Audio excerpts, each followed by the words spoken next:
Stock మార్కెట్లు ఇవాళ భారీగా నష్టపోయాయి. మార్కెట్ల రికవరీ ట్రెండ్ కు బ్రేక్ పడింది. అమెరికా అధ్యక్షుడు డొనాల్డ్ ట్రంప్ రెసిప్రోకల్ టారిఫ్స్ ప్రకటనతో స్టాక్ మార్కెట్ కుదేలైంది.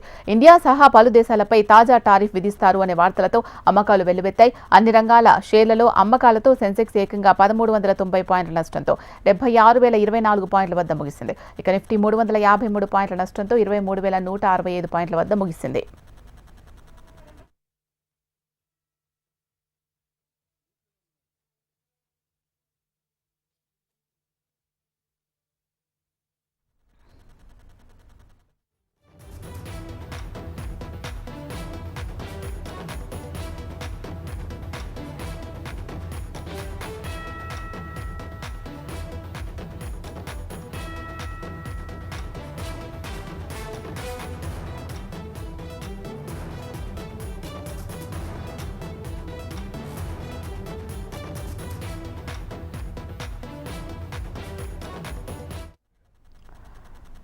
స్టాక్ మార్కెట్లు ఇవాళ భారీగా నష్టపోయాయి. మార్కెట్ల రికవరీ ట్రెండ్ కు బ్రేక్ పడింది. అమెరికా అధ్యక్షుడు డొనాల్డ్ ట్రంప్ రెసిప్రోకల్ టారిఫ్స్ ప్రకటనతో స్టాక్ మార్కెట్ కుదేలైంది.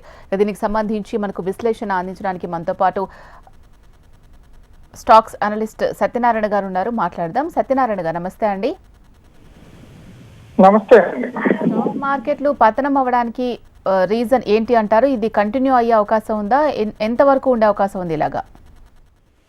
అంటే స్టాక్ మార్కెట్లు ఇవాళ ఆర్థిక సంవత్సరం మొదటి రోజునే అంటే గత వారంలో కొంత పుంజుకున్న స్టాక్ మార్కెట్ సూచీలు ఇవాళ భారీగా పతనం అయ్యాయి. దీనికి ప్రధాన కారణం ఇప్పుడు అమెరికా అధ్యక్షుడు ట్రంప్ వచ్చిన తర్వాత నుంచి కూడా ఆయన రెసిప్రోకల్ టారిఫ్స్ అంటే ఇండియా నుంచి అమెరికాకి ఎగుమతి అయ్యే వస్తువులు మీద టారిఫ్లు పెంచుతానని చెప్పేసి చెప్తున్నాడు. ఎందుకంటే వాళ్ళు విధించే వాళ్ళ దిగుమతులపై మనం విధించే ఇంపోర్టు సుంకాల కంటే కూడా మనం విధించే ఎక్కువ ఉన్నాయి కాబట్టి దాన్ని సరిసమానం చేయాలి ఇప్పుడు అనేది ఆయన వచ్చిన అధికారంలోకి వచ్చిన దగ్గర నుంచి చెప్తున్నారు.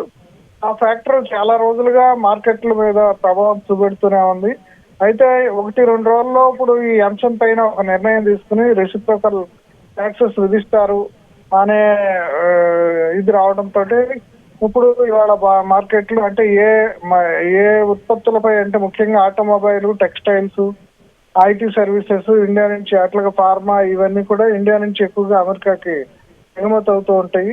అంటే వీటన్నిటిని కూడా ఇప్పుడు మేము ముఖ్యంగా ఏంటంటే ఈ డేవిడ్సన్ మోటార్ సైకిళ్ళు, ఇప్పుడు బోర్బాన్ విస్కీ ఇట్లాంటి ఉత్పత్తులపై మనం చాలా ఎక్కువగా సుంకాలు విధిస్తున్నాం అనేది అమెరికా ఆరోపణ. అదే దీనికి సంబంధించి అమెరికాకు భారత్కు ఇద్దరికి మధ్య నెగోసియేషన్స్ జరుగుతున్నాయి. ఈ నెగోసియేషన్స్ లో ఇప్పుడు ఎంత టారిఫ్లు విధిస్తారు, అది ఏ రకంగా మన సెక్టార్స్ ముఖ్యంగా వ్యవసాయ ఉత్పత్తులు కూడా ఇండియా నుంచి వెళ్తూ ఉంటాయి. అంటే వీటన్నిటి మీద ఏ తరహాగా అంటే ఏ స్థాయిలో ఇప్పుడు టారిఫ్లు విధిస్తారు, ఆ టారిఫ్ల ప్రభావం ఆ రంగాలపై ఉంటుంది అనే ఒక సందిగ్ధంతో వాళ్ళ దాదాపుగా అన్ని రంగాలకు సంబంధించిన షేర్ల ధరలు పతనం అయ్యాయి. అంటే ఈ సస్పెన్స్ ఇంకా కొనసాగుతూనే ఉంది. అంటే ఇవాళ వచ్చిన తాజా వార్తల ప్రకారం